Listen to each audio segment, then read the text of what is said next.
بس رمضان کی سب سے بڑی تیاری کیا ہے کہ اپنے دلوں کو صاف کر لو پہلے سے، کہ جس دل میں نفرت ہو، بغض ہو، کسی کے لیے غصہ ہو، کسی کے لیے کیا کیا جذبے ہوں، دل صاف کرنا۔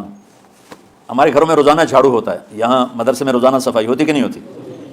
کیونکہ دنیا کی اصل گندگی ہے تو جھاڑو ہاتھ سے نہیں چھوٹ سکتا۔ حرم شریف میں دیکھا کیسے چاروں طرف خدام پھر رہے ہوتے ہیں برش لے کر، تو دل پہ غبار ایسے آتا ہے جیسے صحن میں غبار آتا ہے، دل پہ گندگی ایسے آتی ہے جیسے صحن میں آتی ہے۔ تو ہم نے نظام بنایا ہوا ہے، لوگ وہ کر رہے ہیں، وہ روزانہ جھاڑو دیتے ہیں۔ تمہارا دل ایک آنگن ہے، ایک صحن ہے، اس میں بغض، نفرت، حسد، پتہ نہیں کیا کیا گندگیاں آئیں گی اور آتی رہیں گی۔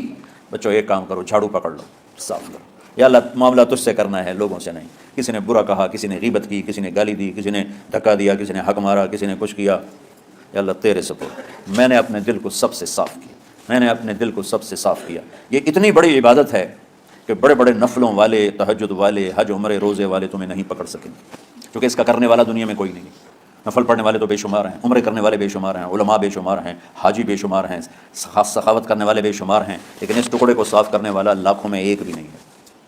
مشکل کام ہے، آپ یہ سیکھ لیں، صاف کرو، صاف کرو، صاف کرو۔ یہ رمضان کی سب سے بڑی تیاری اور علم کو حاصل کرنے کی سب سے بڑی چابی ہے کہ اپنے دل کو کھلا کر لو۔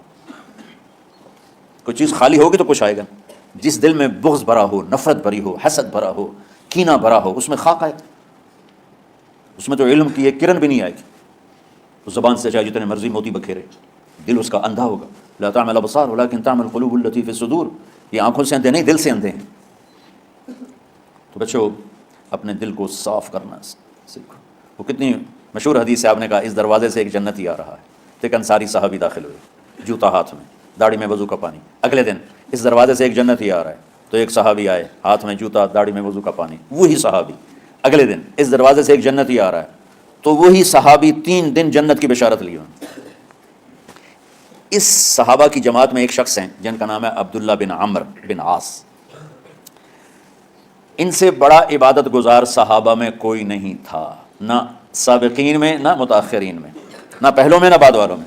ان کی عبادت کیا تھی؟ ساری رات جاگنا، سارے دن کا روزہ، اور ایک ختم قرآن صبح سے شام تک۔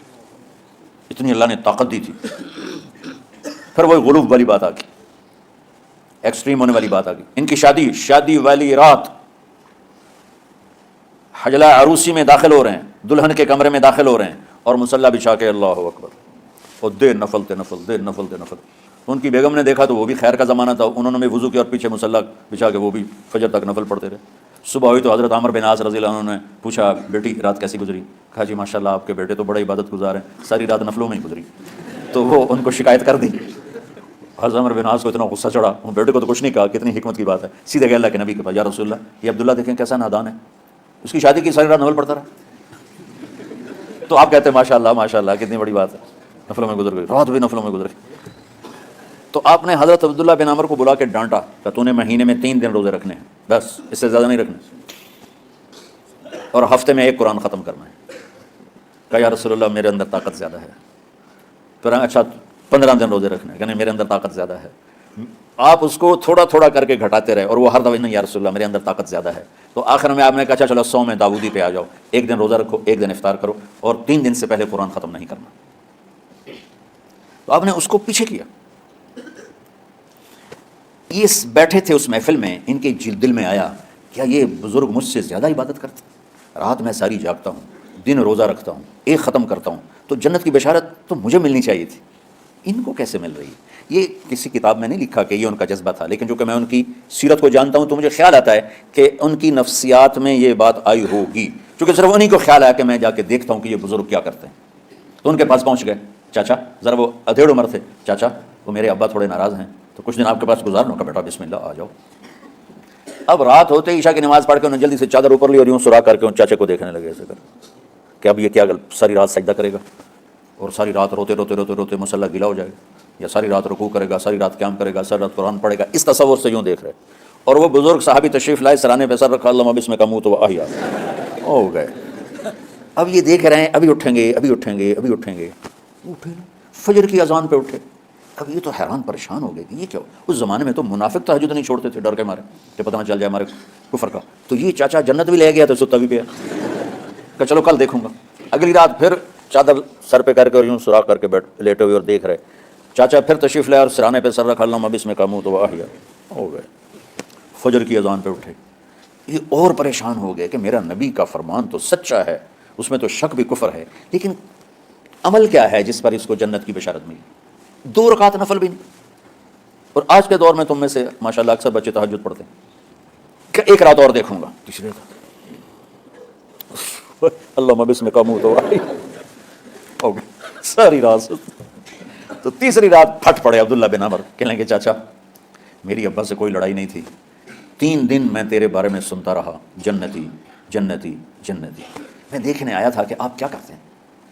آپ تو کچھ بھی نہیں کرتے ہو، ساری رات سوتے رہتے ہو، اب کیا کرتے ہو؟ میں نے کہا بیٹا یہی ہے جو تم نے دیکھا ہے. اب ان کو سمجھ میں نہیں آ رہا کہ یہ جوڑ کیسے بٹھاؤں، ادھر جنت کی بشارت، ادھر ساری رات خراٹے.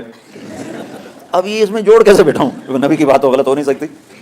تو اب وہ نا ایسے نا بڑے بے دل سے ہو کر واپس مڑے، پتہ نہیں کی چکر ہوئے گی کوئی گل. جب وہ دروازے تک پہنچے تو کہنے لگے بیٹا ادھر آنا. واپس آ گئے. کہا میں تمہیں اصل راز کی بات بتاتا ہوں.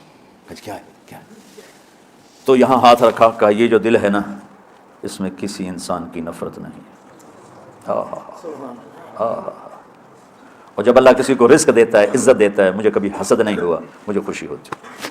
تو عبداللہ بن عمر نے کہنا تھا ہاں یہ بات ہے. نہیں، انہوں نے کہا ہاذا ہوا، اچھل کے کہنے لگے ہاذا ہوا، ہاں ہاں ہاں یہی ہے یہی ہے یہی ہے. پھر کہنے لگے چاچا پر یہ میرے بس کا نہیں ہے، کون کرے گا؟ یہ اتنے بڑے آدمی ہو کر کہہ رہے ہیں کہ یہ میرے بس کا نہیں. تو بچو دنیا میں جنتی بننا ہے اور علم اللہ سے لینا ہے تو اسے صاف کر دو سب کی نفرت سے. سب اس نے مجھے یہ کیوں کہا، اس نے مجھے یوں کیوں دیکھا، اس نے میرے بارے میں یوں کیوں کہا، اس نے میرے بارے میں یہ کیوں لکھا. جس کی تعریف ہوتی میری کتنی برائی ہوتی. صرف تعریف تو نہیں، بھرا پڑا سوشل میڈیا مجھے گالیاں دیں. اللہ کے فضل سے میرے دل میں ایک ذرے کے برابر کبھی کوئی منفی جذبہ نہیں آیا. آئے تو میں دھو کے صاف کر دیتا ہوں. یا اللہ میں نے اپنے دل کو صاف کیا، میرا معاملہ تیرے ساتھ ہے، کسی کے ساتھ نہیں. یہی آپ رمضان کی سب سے بڑی تیاری، علم کے حاصل کرنے کا سب سے بڑا ہتھیار آپ کو یہ نہیں ہے کہ تمہیں کتابیں یاد ہو جائیں، تمہیں اشعار یاد ہو جائیں. تو ساری امت سے کہتا ہوں رمضان کا استقبال کرو، دلوں کو صاف کر کے، نفرتوں کو مٹا کے، مذہبی نفرت، دنیاوی نفرت، رشتوں کی نفرت، بول چال کی نفرت، سیاست کی نفرت، لین دین کی نفرت، ان سب سے اپنے دل کو صاف کرو تاکہ رمضان میں اللہ نے علم اتارا، اللہ تعالیٰ آپ کو علم عطا فرمائے.